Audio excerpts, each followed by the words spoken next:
So let's consider some more advice for living well. And to get this advice, we're going to go deeper into the meaning of Plato's masterpiece called the Republic. And it depends on his conception of the soul and what justice is. So on this slide you can see there's a little chariot and a little fractal. And I'll come back to those later in the presentation. They're very relevant. So the first thing that Plato establishes through Socrates in the Republic is the principle of non-contradiction. And he says that the principle of non-contradiction is the idea that the same thing cannot undergo opposite operations in the same respect at the same time. So for example, my hands cannot both be moving and not moving at the same time in the same way, nor can any one same part of a spinning top be moving and not moving at the same time in the same way. Also, for example, if I'm in Detroit, then I can't be in Austin. And if there is something in Detroit and something in Austin at the same time, then they're different things, different parts of a thing at least. So the important point is that if there is an apparent contradiction in movement or some other act, then there must be two distinct agents, right? Assuming that all movements have an agent, since the principle of non-contradiction shows that such contradictory notions cannot be attributed to one single thing. So let's apply this to our introspective experience of conflict. So for example, Plato says that reason often contradicts appetite. So I really want to drink the soda, but there's another part of me that says don't drink it because it's unhealthy. Now that part that says I want a soda is my desire, what Plato calls appetite. And that part that says don't drink it because it's unhealthy is reason. And you can tell by the word because. So what we have here is I both want to and don't want to drink the soda. And since I'm in conflict at the same time about the same thing, there must be two parts of my soul. I'm not unitary. So the first two parts Plato calls appetite and reason. And let me show you a picture here. Okay, let me move this up a bit and scroll this up too. Okay, so there you go. The soul, we have reason and appetite, and we can call appetite desire for now. And then he says there's another part called spirit, a third part of the soul. And he uses the example of this guy walking along the road back in ancient Greece, and he sees a dead body, and his appetite, his desire wants to look at the dead body. But then there's this cultural custom that you shouldn't look at the dead body, and so he immediately feels that I shouldn't look at the dead body. So he experiences conflict. I should look at the dead body and I shouldn't look at the dead body at the same time. And notice there's no reasoning, there's no because like we saw with the drink example. So what we have here is two more unique parts of the soul. Again, we have appetite, but we also have this spirit. And spirit is based on the sense of honor, the sense of approval, seeking approval. And I think a very close modern translation would be emotion. So he's established three parts of the soul. And you might ask, well, how do we know that spirit isn't part of reason? And Plato gets into a long explanation for why it isn't. He says that when we're babies, we have spirit, we have this sense of wanting to get people's approval, and we have emotions, but we don't have reason yet. So those two must be separate. So in short, using the principle of non-contradiction, Plato, through Socrates, reasons that there's three parts of the soul. It's a tripartite soul. We have reason, appetite, and spirit. And you might be reminded of Sigmund Freud's three-part soul, right? He had the ego, the id, and the superego. So now that we have the parts of the soul, what do we do with it? Okay. Well, remember in the Republic is really about what is justice and why should I be just? What is goodness and why should I be good? That's what the Republic starts off as, and I think in the end that's what it's really about. It's not really about a political structure. The political structure is an analogy for what is justice and why we should be just. So what is justice? Here's Plato's answer.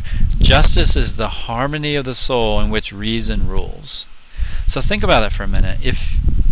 If I let my desires and my appetite rule, then I will constantly be pulled in different directions. Today I want X, tomorrow I want not X. Right?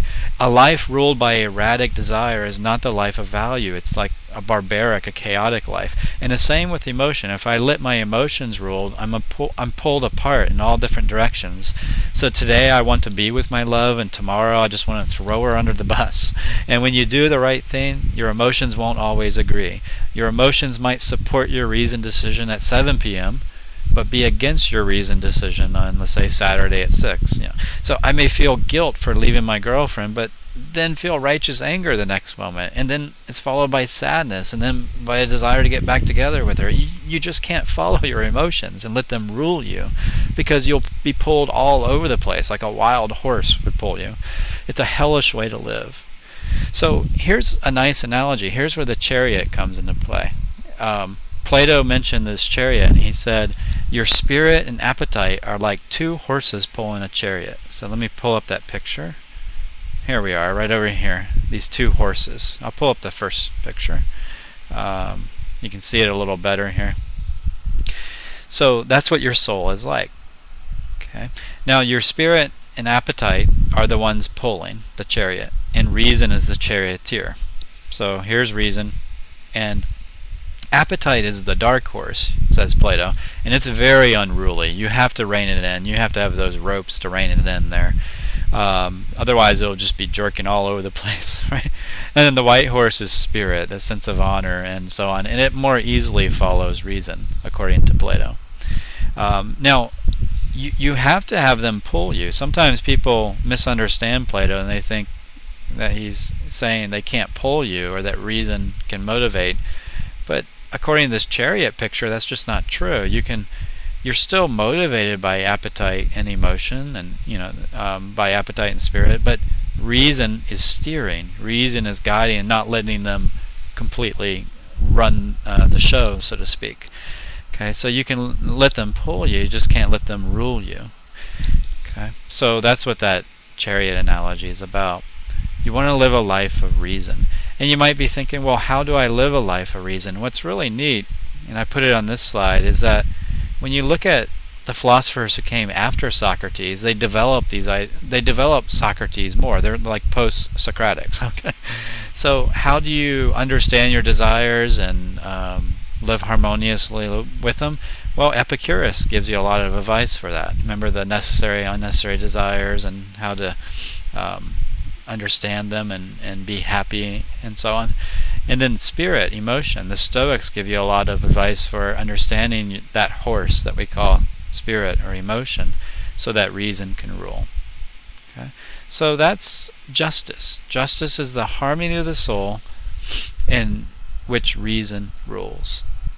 Now you might be saying, okay, that's interesting. Now the big question is, why should I be just? Why should I be good?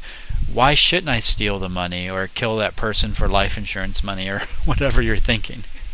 Okay, now to try to explain what I think is Plato's answer, I'm going to bring up health. And so health we can define in a very similar way as the harmony of the parts of the body. So if you think of the body, you have all these parts: kidney, hearts, lungs, liver. And when they're in harmony, when they're in equilibrium, when each part is doing what it's meant to do, performing its function optimally, then you have health. So health is harmony or equilibrium of the body, just as justice is harmony or equilibrium of the soul. Okay, and so the question, why be just, is the same sort of question as why be healthy. And so we should be just for the same reason we want the equilibrium of health. That is, we want health because it's the harmonious state of the body, and we should want justice because it's the harmonious state of the psyche or soul.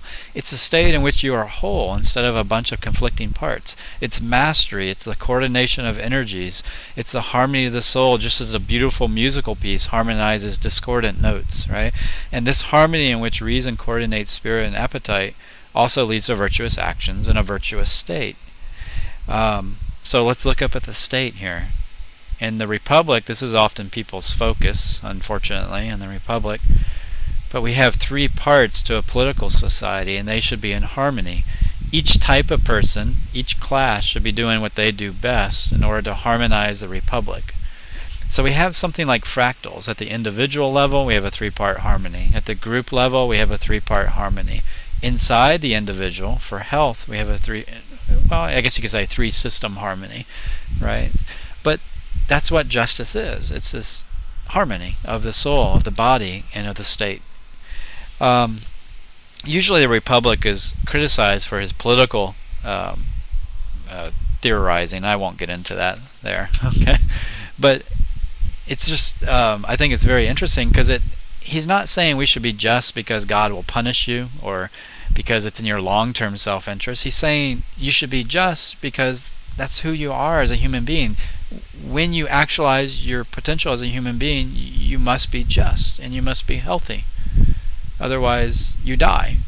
That's a little extreme, but that's the general idea.